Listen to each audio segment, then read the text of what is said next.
Alô, amigos, bem-vindos ao Gente que Fala, sempre ao vivo, de meio-dia a 1, pela Rádio Trianon, AM 740 São Paulo, Rádio Universal, AM 810 Santos. Estamos transmitindo direto do estúdio da Rádio Trianon, através da nossa fanpage, Facebook/programa Gente que Fala. Estamos também na AltV, www.altv.com.br, TV Guarulhos, canal 20 UHF, canal 3 da NET em Guarulhos, tanto AltV quanto TV Guarulhos, 11h30 da noite. Acesse nosso blog, conheça nossos colunistas e colaboradores, gentequefala.com.br, à sua disposição um telefone aqui no estúdio da Rádio Trianon, 3289-3580, o telefone da nossa produção também São Paulo, 5052-5555.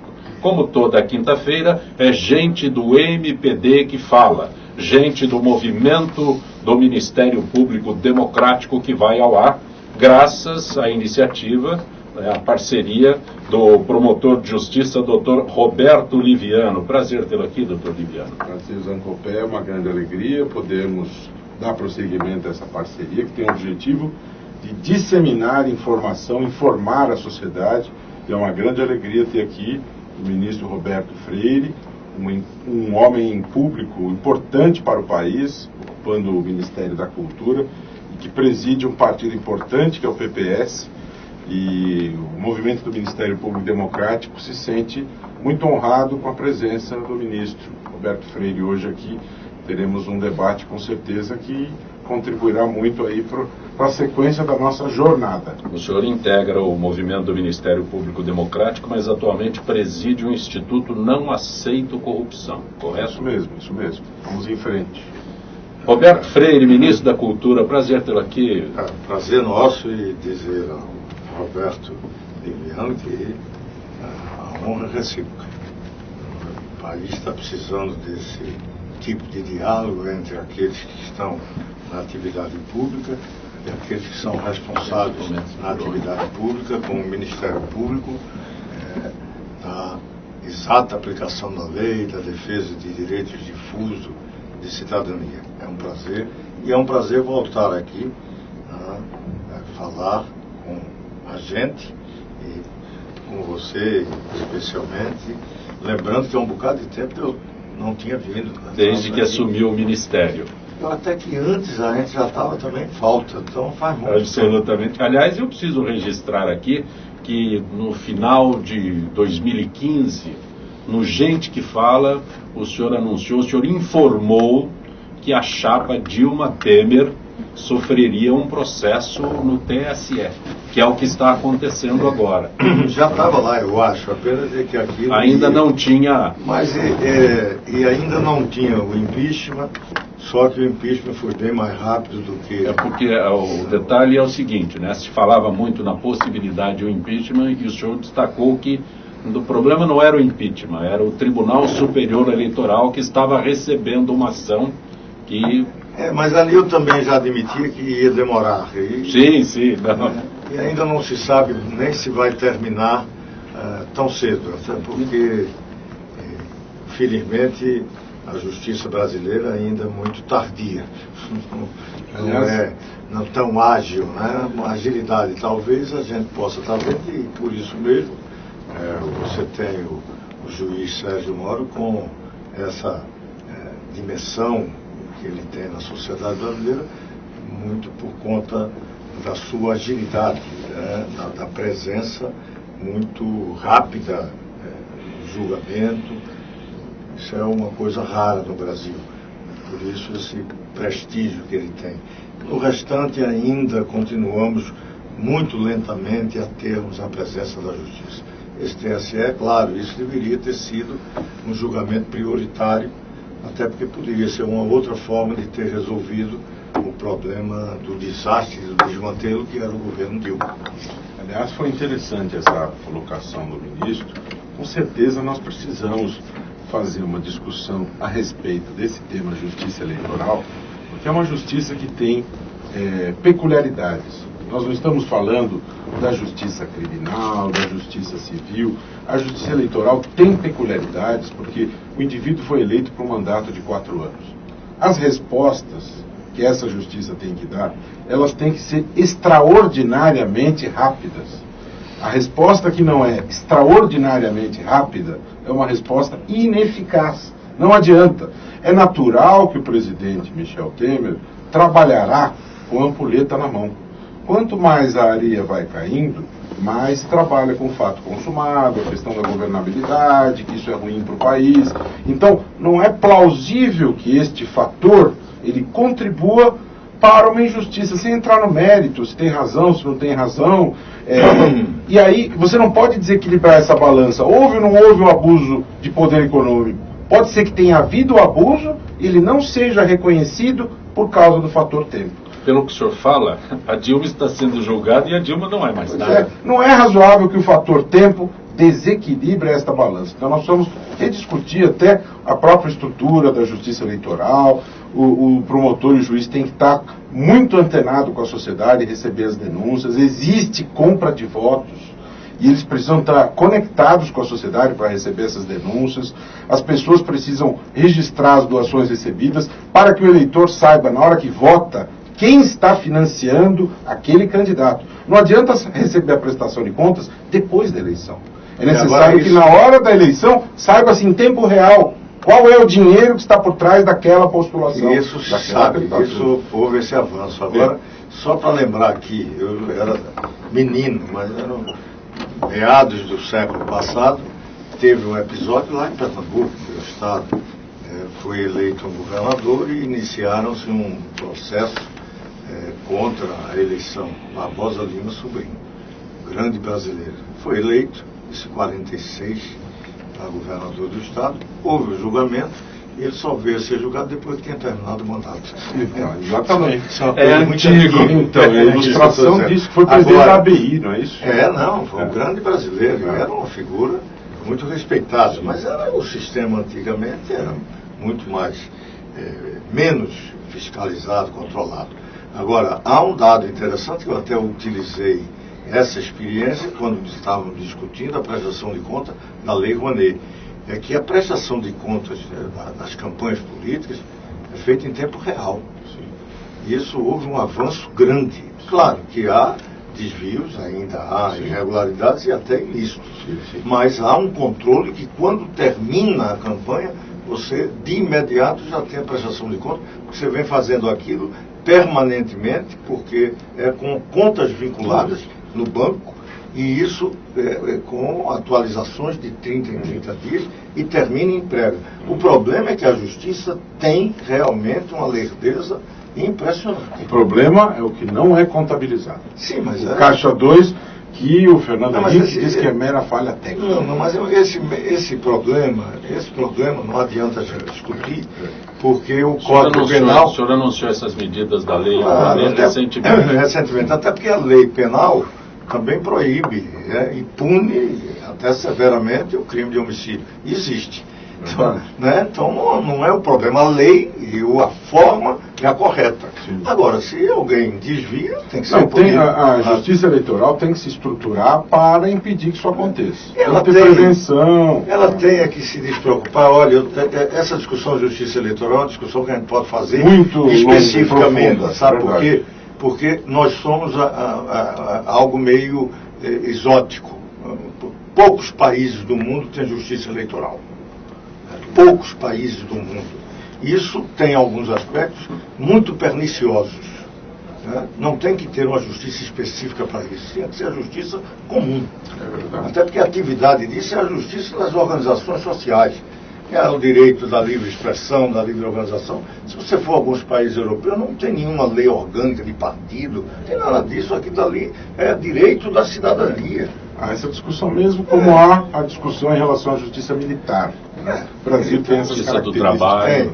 Justiça do trabalho com interferência quase que absurda. Hoje estava conversando até com o governador Geraldo Alckmin, e um dos aspectos interessantes é esse. O Brasil tem 2%, dados, o Geraldo gosta de dados, tem 2% da força de trabalho no mundo e mais de 50% dos litígios derivados do trabalho. Há uma distorção que a gente precisa entender. Está se discutindo isso. Até o próprio presidente do TST tem posições muito críticas em relação à questão da justiça do trabalho. Mas a justiça brasileira, eu acho que esse processo que todos nós estamos vivendo também tem que ser muito bem focada para que posteriormente a gente possa ter uma melhor compreensão e, quem sabe, uma boa reforma que se possa fazer. Já se fez alguns, mas muito parcialmente. Ainda continua um absurdo que o Brasil tem um STF com milhões de ações e isso não vai chegar nunca ao fim. E uma Corte Suprema cuidar muitas vezes de pequenos detalhes que evidentemente tinham que ficar nos tribunais estaduais. Ao invés de simplesmente ser um guardião da Constituição, ele acaba fazendo muito mais do que isso. Muito mais. Aquilo ali é um grau de recurso que todo advogado sabe uma quarta instância. Uma quarta instância. Mas, ministro Roberto Freire, o senhor citou Lei Rouanet. O que corrige este pacote que o senhor anunciou há dias? Olha, talvez a melhor correção seja acabar com a demonização que nós estamos assistindo no país. Normal, esse desmantelo geral que nós estamos vivendo e que os exemplos são muito expressivos e que é raro você ter uma instituição que não tenha sofrido um processo de podridão, de corrupção.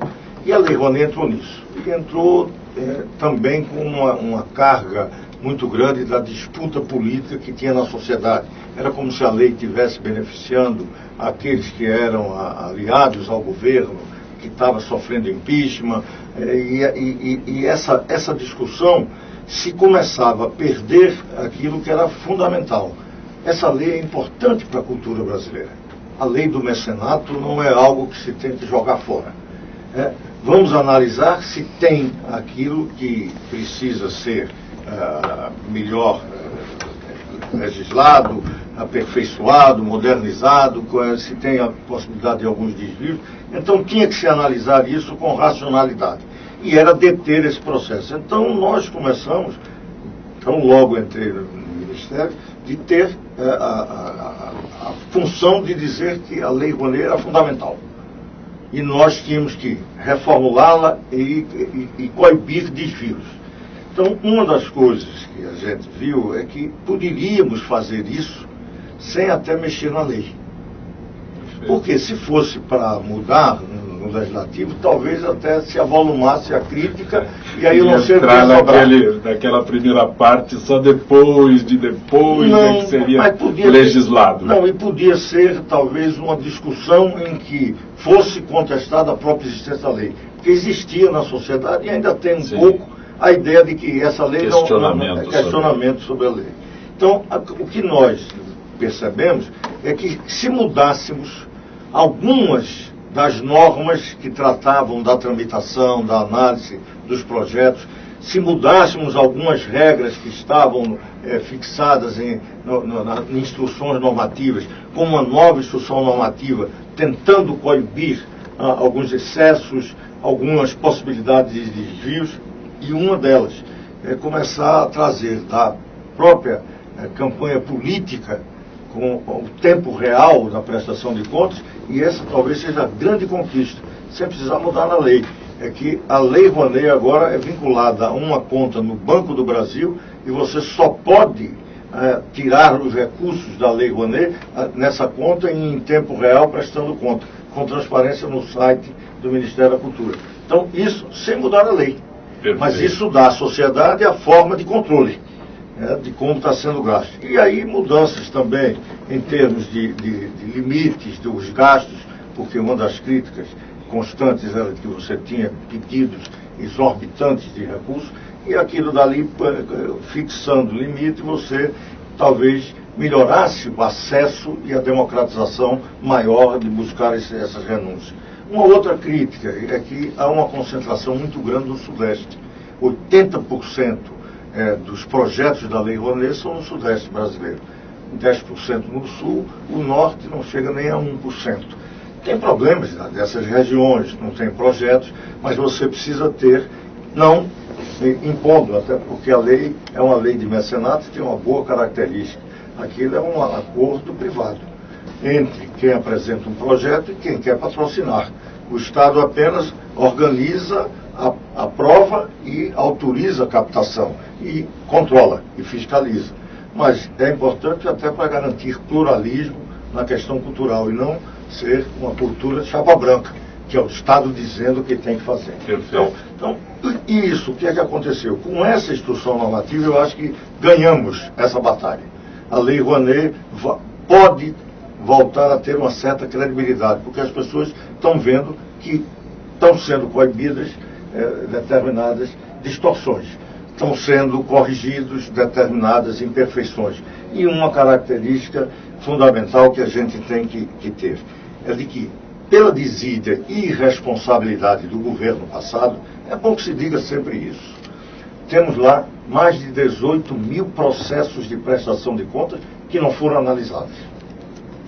Isso é completamente absurdo, porque eu não sei o que é que tem ali.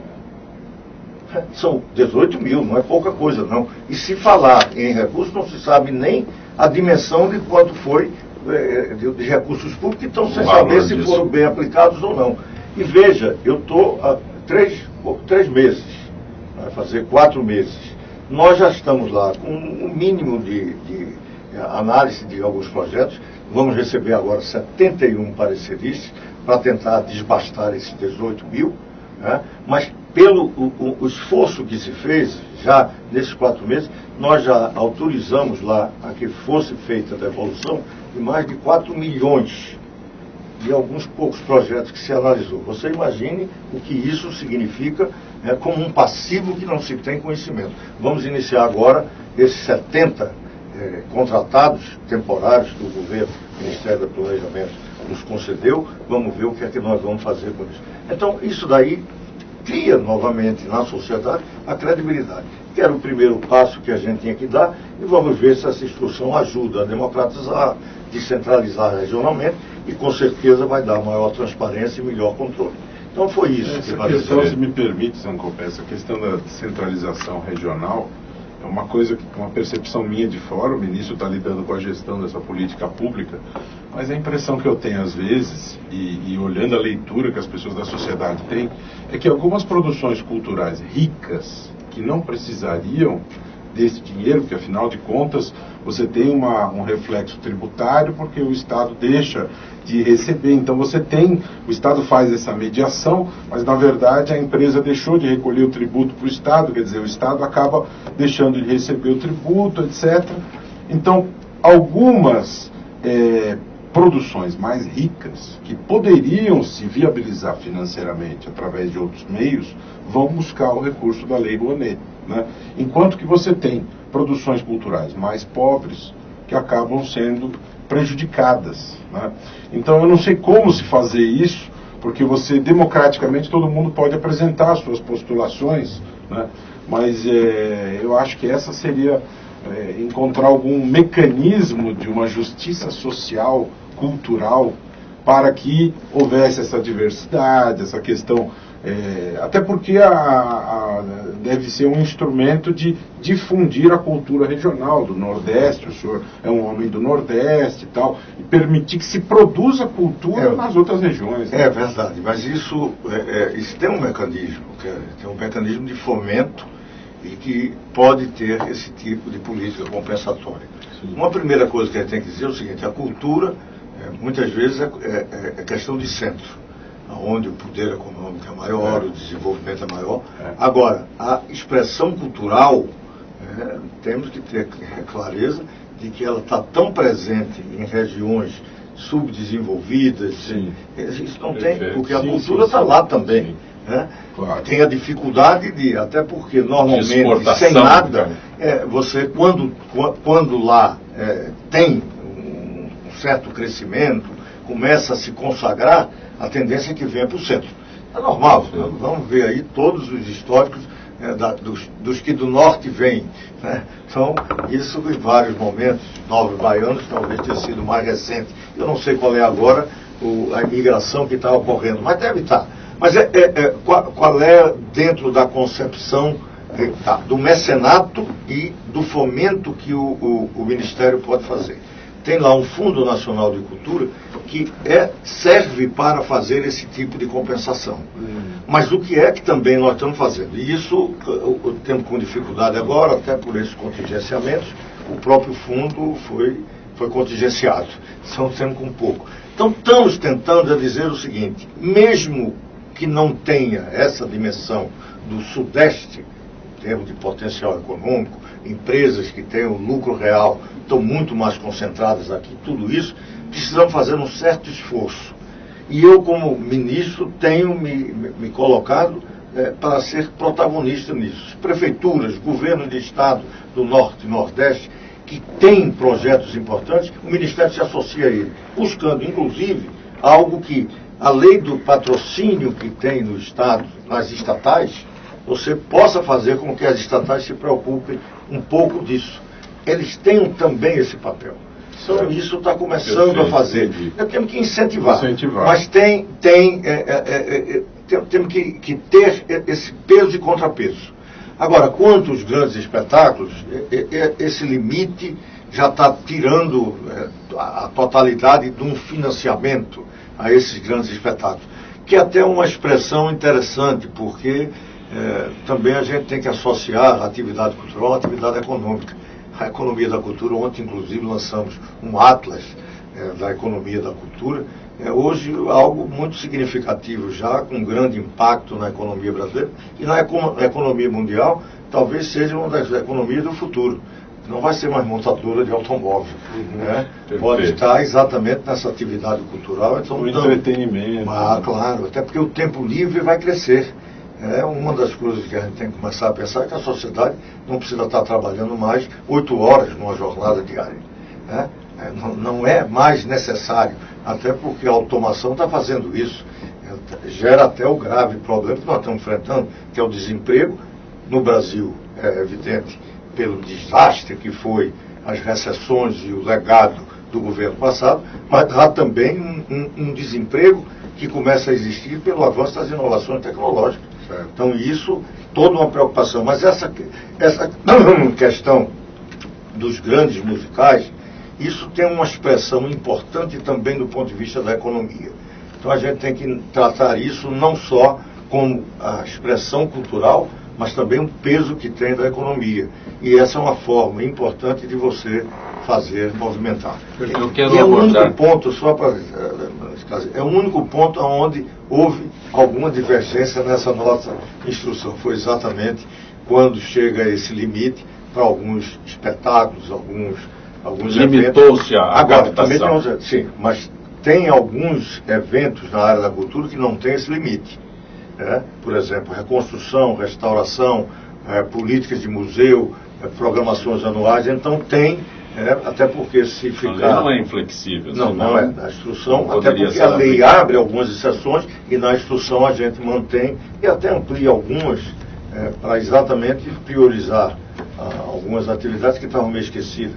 O Brasil lê muito pouco e a gente quer que comece a ler um pouco mais. Eu quero abordar com os senhores a reforma da Previdência. Amanhã o governo retoma as propagandas na TV pró-reforma da Previdência. A principal peça de publicidade afirma que as novas regras acabarão com privilégios de políticos e servidores públicos. O presidente Michel Temer tem dedicado praticamente o dia todo ao contato com parlamentares para tentar viabilizar a reforma. E os aliados dizem que esta é a vista do presidente como a cruzada de uma vida.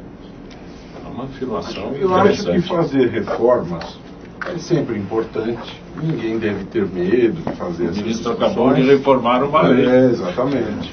Mas eu acho que é necessário que alguns pontos sejam observados com bastante cuidado aí, especialmente a questão da regra de transição.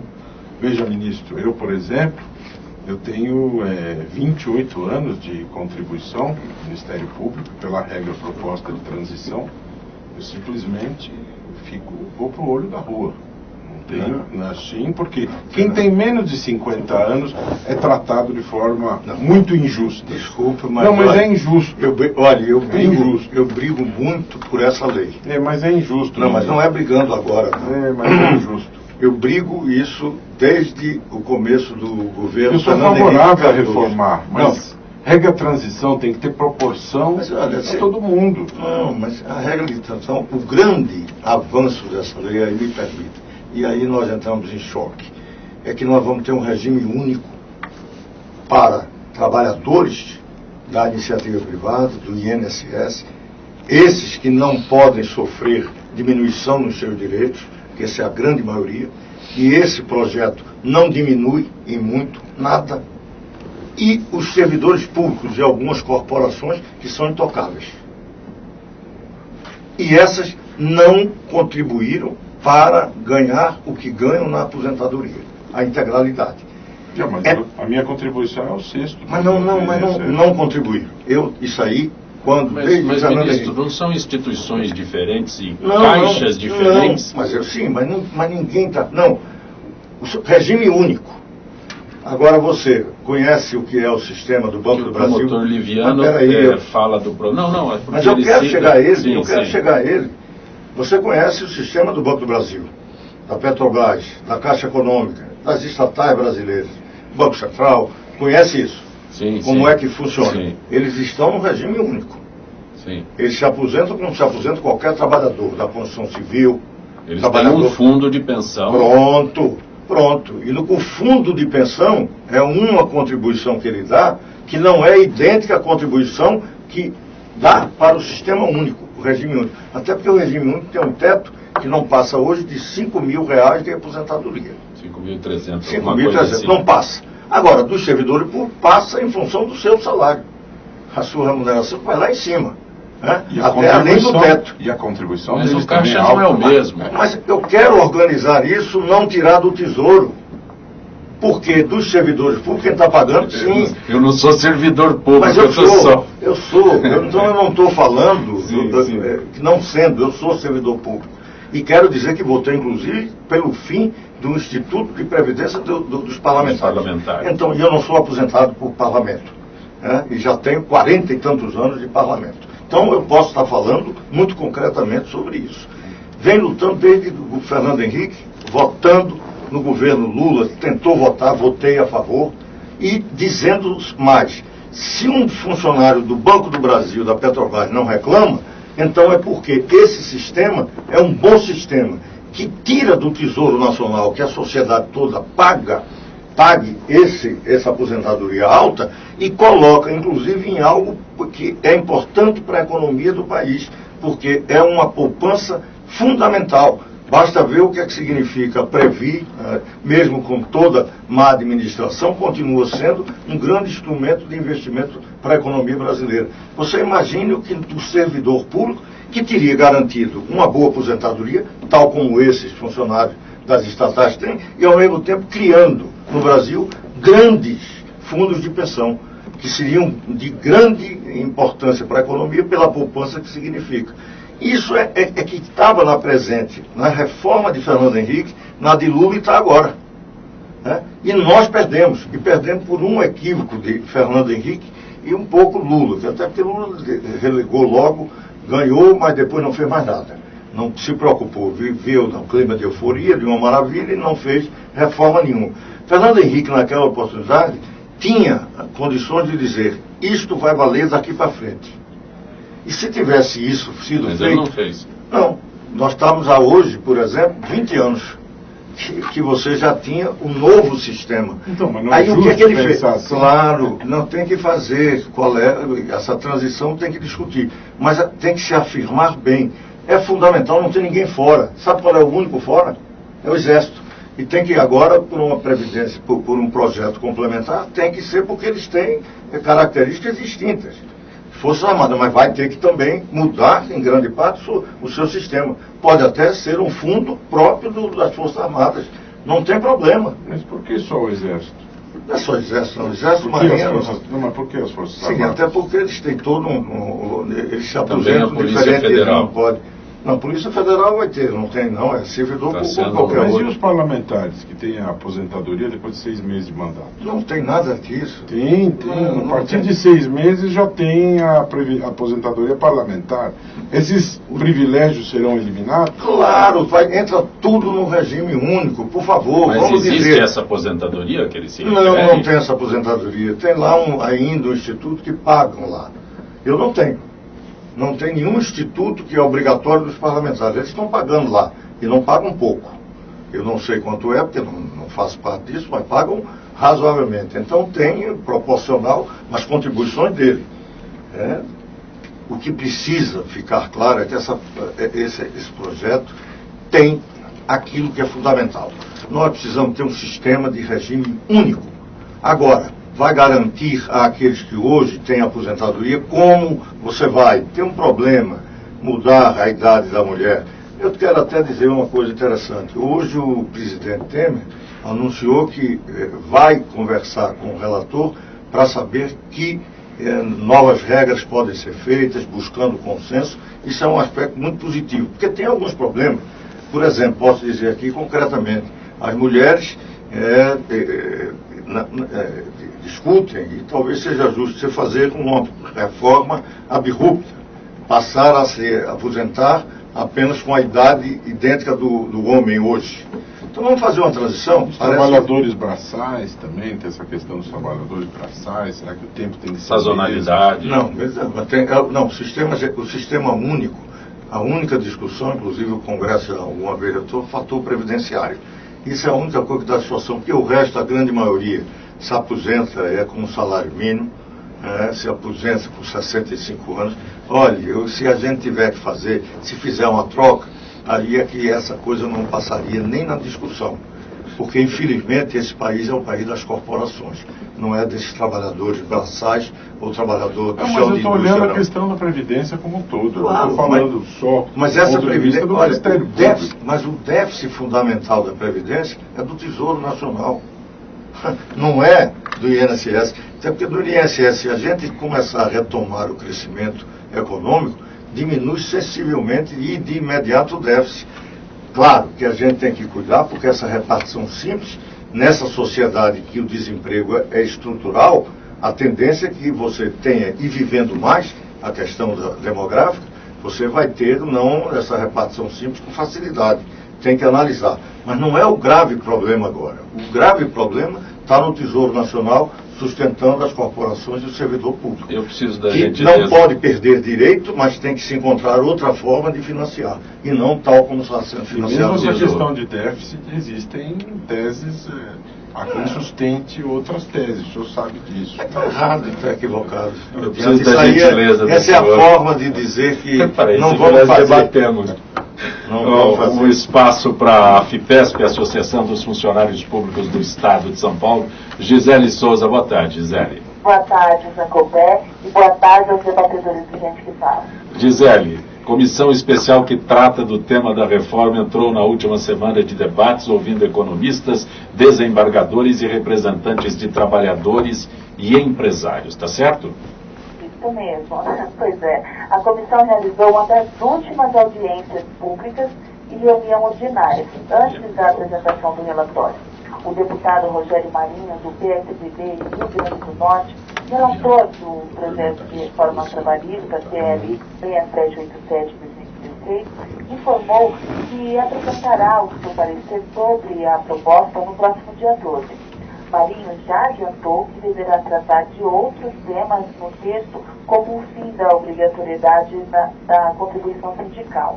O deputado também defende a análise do texto pelo plenário da Câmara, mesmo o projeto tendo tramitação conclusiva nas comissões. Mas, Gisele, qual a opinião da maioria dos convidados sobre essa audiência? A maioria dos convidados para a audiência da Comissão Especial da Reforma Trabalhista, nesta terça-feira, dia 4, criticou a proposta enviada pelo Executivo.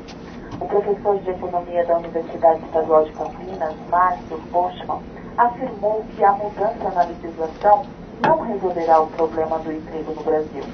Em um momento de enorme restrição fiscal, o risco de uma legislação trabalhista reformulada é a redução da receita do governo. seja com queda do imposto de renda ou de contribuições previdenciárias, disse Postman, que presidiu o Instituto de Pesquisa Econômica Aplicada, o IPEA, de 2007 a 2012. E o que o professor disse a respeito dos dados do Fórum Econômico Mundial?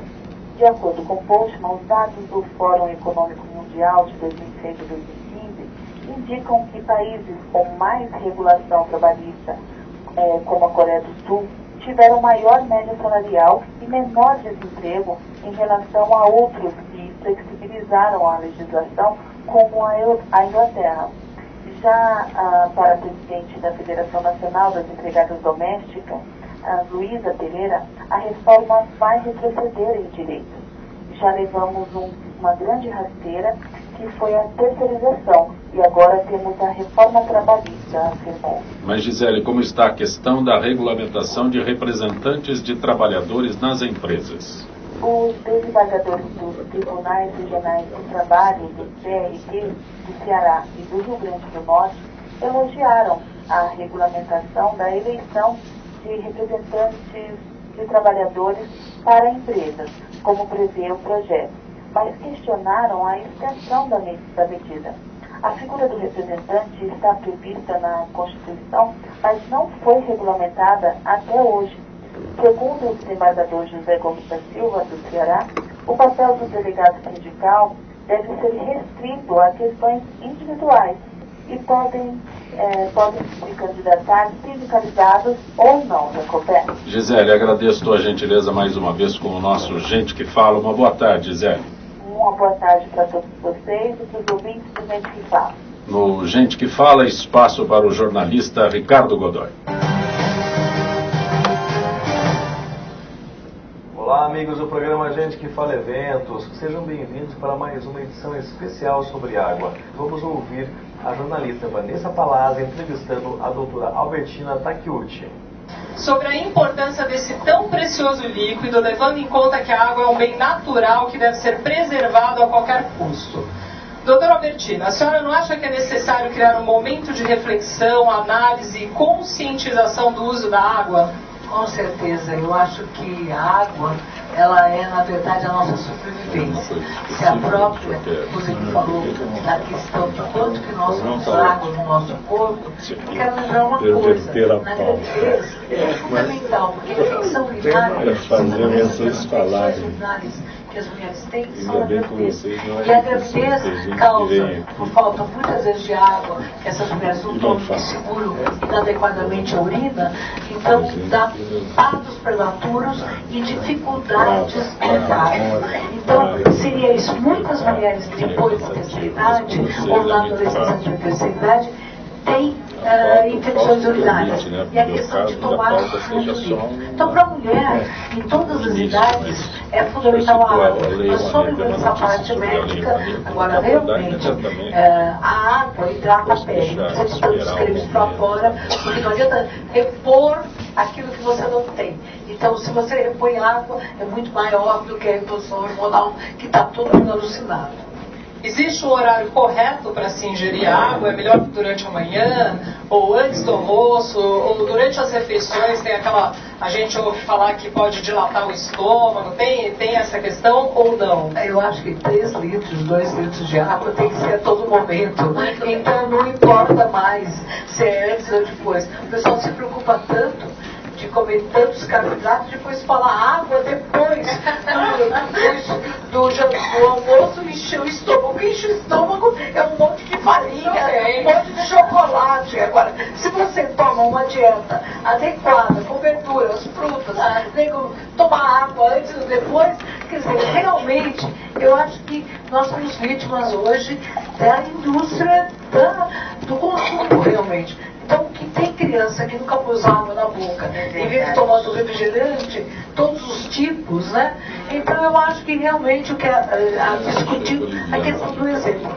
É este recado que nós aqui do programa Gente que Fala vamos deixar para vocês, aos nossos ouvintes, espectadores. Muito obrigada pela atenção. Encerramos mais uma edição desse evento que tem o patrocínio da Sabesp. A gente se encontra no próximo programa. Hoje é Gente do MPD que Fala, parceria do Gente que Fala com o movimento do Ministério Público Democrático. Conosco hoje, ministro da Cultura Roberto Freire e o promotor de justiça, Dr. Roberto Liviano, atualmente presidente do Instituto Não Aceito Corrupção. Dr. Liviano, eu posso dizer que o senhor teve um diálogo áspero com o relator Roberto Requião discutindo. Eu posso dizer que foi um diálogo áspero, para não dizer que foi discussão? Essa foi uma classificação feita pelo jornal O Globo. Sim, né? sim. E a mídia pode colocar o rótulo que achar que deve. A meu ver, foi um diálogo respeitoso. Né? Eu procurei colocar o meu ponto de vista. Há um projeto... O assunto era sobre o abuso de autoridade. É um projeto de lei, o projeto PLS 280, que pretende atualizar a lei que define os crimes de abuso de autoridade. É importante pontuar em relação a isso o seguinte: o Brasil tem uma lei que define os crimes de abuso de autoridade, que é a Lei 4898, que está em vigor desde o ano de 1965. Portanto, é uma lei que foi aprovada, que está em vigor desde o período da ditadura. Portanto, é uma lei que tem mais de 50 anos de vigência. Né? Esse projeto, ele foi reavivado num momento crítico dos impactos da Operação Lava Jato. Né? É natural que haja reações, tendo em vista que as pessoas estão sendo atingidas pelo trabalho da justiça. Né? Então, tem sido sensível que há uma série de iniciativas legislativas que vêm sendo apresentadas, e essa é uma delas. E se você examina o projeto, Zancopé, você percebe que, apesar de se dizer lá no início dele que esta lei trata dos abusos de poder legislativo, judiciário, Ministério Público Executivo, se você começa a passar os olhos pelo projeto, você vê que o que se coloca ali é a criminalização pura e simples de juízes e promotores. Né? Não se fala de crimes de parlamentares, não se fala de crimes do Poder Executivo, e quando você examina os crimes que são imputados a juízes e promotores, você vê ali a criminalização da pura e simples interpretação da lei. E quando você criminaliza quem interpreta a lei, o que isso pode gerar como consequência? Pode gerar a quebra da independência da justiça. Porque a interpretação é o cerne da democracia. Você tem a divisão do poder executivo, legislativo e judiciário. E qual que é o núcleo da atividade da justiça? Independência da justiça. A justiça tem que ser independente e interpretar a lei. Se o juiz erra, se ele julga de uma maneira, você tem o duplo grau, vai até o Supremo, a interpretação é da essência da distribuição da justiça. Então, você não pode criminalizar a hermenêutica da lei. Além disso, você tem uma série de tipos penais excessivamente abertos. O que é o tipo penal aberto? É o tipo penal cuja redação ela permite um grau de arbítrio na aplicação da lei, e isso dá margem ao abuso. Durante o nazismo, por exemplo, havia muitos tipos penais abertos. Então você não pode ter leis em que haja tipos penais excessivamente abertos. Você tem uma série de problemas aí. Agora, deve-se destacar que tem havido evoluções nesse projeto. Ele vem melhorando. Né? O senador Requião vem procurando incorporar uma série de sugestões.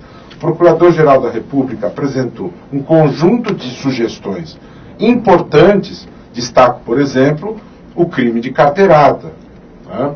Que é uma sugestão interessante e que foi incorporada no projeto do senador Requião.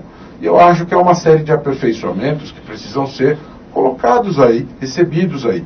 Então, a meu ver, o meu diálogo, a minha participação nessa audiência foi uma participação enfática, foi uma participação firme, de quem entende que essa discussão ela deve ser uma discussão aberta, transparente com a sociedade, que esse projeto deve ser melhor examinado. Nós sabemos que, infelizmente, no Brasil, há muitas pessoas que ainda são abordadas pela polícia por serem negras, por essa única e simples razão. Portanto, nós temos esses abusos de poder ainda. Tá certo? Então, quando você fala em atualizar a lei de abuso de autoridade, você precisa examinar essa questão do abuso como um todo. Né? Não é simplesmente fazer esta criminalização de juiz e promotor, porque fica parecendo que é um projeto com endereço certo. É um projeto para criminalizar a justiça. E não é isso que é razoável em se tratando de uma lei de abuso de autoridade que precisa... E veja, eu quero deixar muito claro uma coisa. Eu sou totalmente favorável ao controle do poder do promotor e do judiciário. Tem que haver a punição do abuso da autoridade do promotor que abusa da autoridade. Quando em 2004 se criou o Conselho Nacional do Ministério Público, o Conselho Nacional de Justiça, eu sempre defendi. Aliás, eu acho que deve haver mais participação da sociedade civil nesses conselhos. Então, quem detém poder tem que ser controlado. Quem detém poder na Justiça, no Ministério Público, no Parlamento, no Executivo, quem detém poder tem que ser controlado. Quem abusa do poder precisa sofrer as consequências do abuso. Ninguém está acima da lei.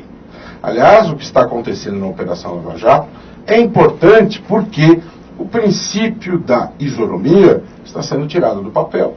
Gente detentora de parcelas importantes do poder está sendo punida, está sendo responsabilizada. Né? A lei está valendo para os poderosos. No Brasil sempre se disse que a lei vale para os coitados. E agora, gente poderosa está sendo alcançada pela lei. Então é importante que isso aconteça, inclusive para quem abusa do poder na justiça, mas não só na justiça. Então, para que não haja essa situação, inclusive, eu dei uma sugestão ao relator, me coloquei à disposição e já estou trabalhando nisso, para sugerir a ele a inclusão no projeto de tipos penais incriminadores para outros detentores do poder, não só da justiça. E ele se mostrou receptivo. Eu já estou trabalhando nessa construção e vou apresentar essas sugestões. Essa questão, isso é evidente que... O parlamentar tem todo direito, por favor. Não, e é importante... Não posso perder a oportunidade de ouvi-lo. O país, por exemplo, está vivendo um momento difícil. Um momento importantíssimo, mas um momento difícil. Vou dar um exemplo. Nesse caso aí, já houve, eu era senador na época, a ideia de uma CPI do Judiciário. E quem estava propondo era o Antônio Carlos Magalhães, da Bahia, que era senador. E eu me levantei porque nessa CPI não era discutir processo administrativo, organização do judiciário, processos de corrupção, que eram normais para serem analisados numa CPI. Mas estava lá meio embutido uma discussão sobre sentenças. E isso tem que ser muito respeitado, sob pena de gerarmos insegurança jurídica. Esse processo de abuso de autoridade, tal como está formulado, inclusive algumas declarações do senador Requião, são tremendamente abusivas. Por quê? Porque está tentando discutir a interpretação que o juiz dá na sua sentença. Isso é intocável. Você só pode modificá-la dentro do próprio sistema e do ordenamento jurídico, em grau de recurso, para outro juiz, outra instância. Porque se você não fizer assim, ficar que um parlamentar, ou quem quiser, discuta a interpretação, é a mesma coisa de um outro desvio que se faz no Brasil em relação à liberdade e à imunidade do voto do parlamentar. Exatamente. Sim. Aqui também no Brasil, se esse parlamentar votou, o parlamentar é livre para votar da sua consciência. Da mesma forma que o juiz tem que ser respeitado na sua... Essas são duas coisas que precisam... E eu defendo essa imunidade com a mesma intensidade. O parlamentar tem que ter essa imunidade. Agora, isso está tendo dificuldade no Brasil pela dificuldade geral. E vamos ver quando passarmos isso, eu espero que vamos passar, esse processo continuando, vai melhorar o país, a gente volta a respeitar isso porque é do Estado de Direito. Se a gente começar a achar que isso não vale, por exemplo, o parlamentar votou, desfigurou, o que é isso? O Congresso Nacional não desfigura, ele faz aquilo que é fundamental, ele vota. E ele decide, você pode discordar e não vota mais no parlamentar, não vota no partido, muda o governo, mas você tem que respeitar da mesma forma que do juiz ter a sentença, é tem que ser fundamentalmente respeitado. Não pode estar discutindo hermenêutica. Você pode discutir hermenêutica do ponto de vista teórico em seminários, mas não em algo concreto. Senão você não vai ter o Estado de Direito, você vai ter o abuso de autoridade. Perfeito. Algumas pessoas ligaram, várias perguntas já foram respondidas, como a Júlia da Vila Mariana, como a Marina da Vila Madalena, sobre cultura, ajudar na recuperação econômica, né, ou vários outros. No Facebook nós não temos nem como citar. 20 mil pessoas já foram alcançadas, 3 mil visualizações iniciais e depois foram alcançados mais de 20 mil pessoas neste Gente que Fala. Espaço para Ricardo Godoy. Mas isso Olá, amigos do programa Gente que Fala é uma Eventos. coisa impressionante. Sejam bem-vindos para mais uma edição especial sobre Trata o água. negócio do negócio disso aqui, pega com ele para fazer um plenário. Sobre a importância desse tão precioso líquido, levando em conta que a água é um bem natural que deve ser preservado a qualquer custo. O Dia Mundial da Água, que foi criado pela ONU, a Organização das Nações Unidas. É o outro, se É um bem vier descer a natural da bala. humanidade, mas parece que o homem não se preocupa muito com a sua preservação. Ele fala para o nos eleitor rios, dele. riachos, lagos, Eu entendo que o senhor fala que o eleitor consciente não aceita, não pode aceitar. Mas o papel do homem público não é educador. Ele tem que... Sim. É como o Collor, quando Gente, nós temos que agradecer o nosso governo do Brasil. Vocês não sabem que o Camboja praticamente fica imerso em água, que é um pântano constante. E o desespero daquelas pessoas para tomar água era uma coisa impressionante. Isso porque eles já evoluíram muito. Então, aqui no Brasil, se a gente pensar, nós temos assim, no mundo, né, 7 bilhões de habitantes. Vamos pensar que 2 bilhões não tem água ou não tem água em condição de ser potável. Então nós temos aqui com esses rios maravilhosos, a gente possui uma quantidade de água fantástica e nós temos que ensinar as nossas crianças, os nossos filhos a utilizar adequadamente. Em São Paulo nós tivemos aquela crise que todo mundo se lembra e foi um grande aprendizado. Eu espero que as pessoas não se esqueçam disso. Todo mundo começou a utilizar a água de uma maneira mais rápida. Então vamos ensinar essa parte de racionalizar a utilização da água, pensando que a água é um bem finito. E nós estamos terminando com a água potável. A gente vê lá em Barcelona, em 2008, nós tivemos aí uma crise muito mais séria do que nós tivemos aqui em São Paulo há 2 anos atrás. Então a gente tem que cair nessa realidade de que a água é um bem finito e que cabe a cada um de nós utilizar de maneira adequada. Cuidado com essa questão de escovar o dente deixando a torneira aberta, lavar a casqueta com o chuveiro lá, desperdiçando água, utilizar a água que nós usamos para lavar a bolsa, para lavar a roupa. Vamos reutilizar, vamos usar a água como sendo um bem finito. Tá? E vamos assistir também documentários a respeito disso. Tem tantos documentários interessantes que mostram como nós temos que utilizar a água de maneira devida. Vamos aproveitar e fazer isso para que as gerações futuras possam ter uma qualidade de vida. É este recado que nós aqui do programa Gente que Fala vamos deixar para vocês, aos nossos ouvintes, espectadores. Muito obrigado pela atenção.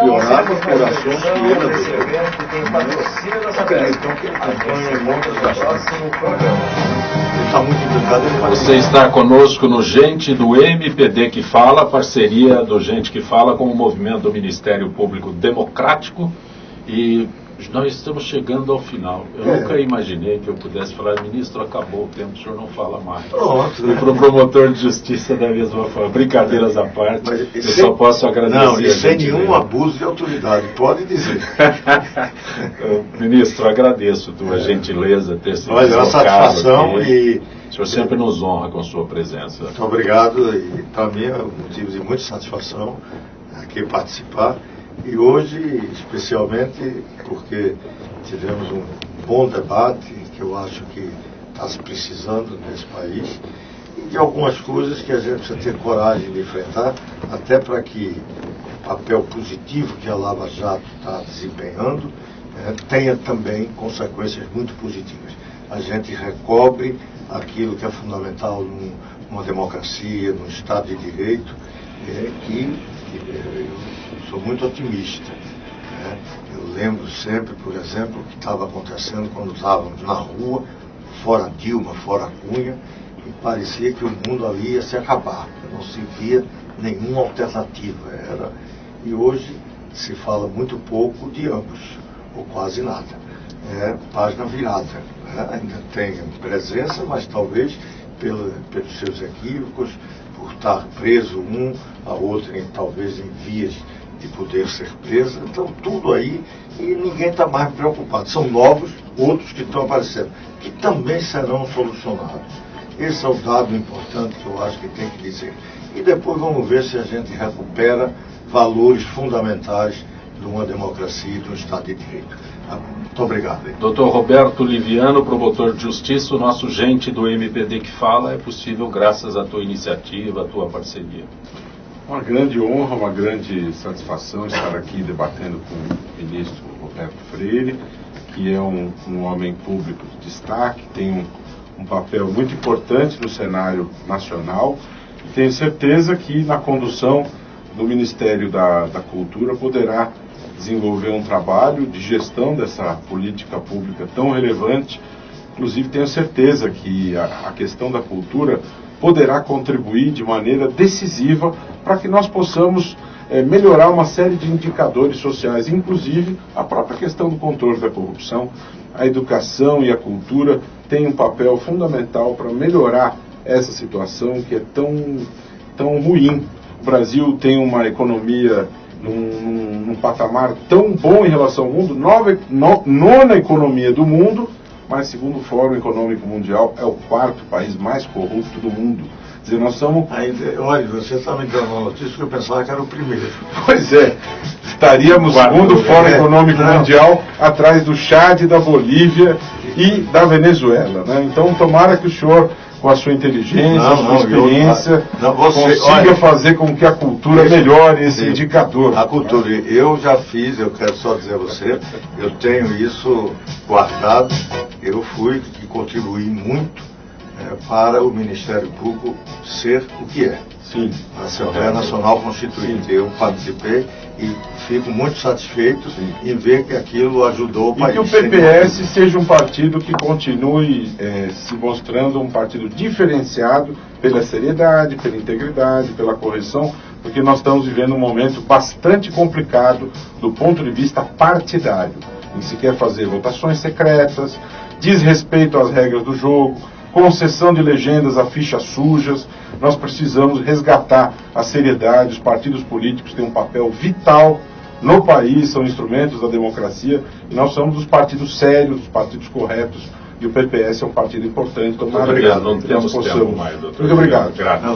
Gente que fala com a direção-geral do jornalista Fausto Camunha estará de volta amanhã, meio-dia. Gratos, até lá.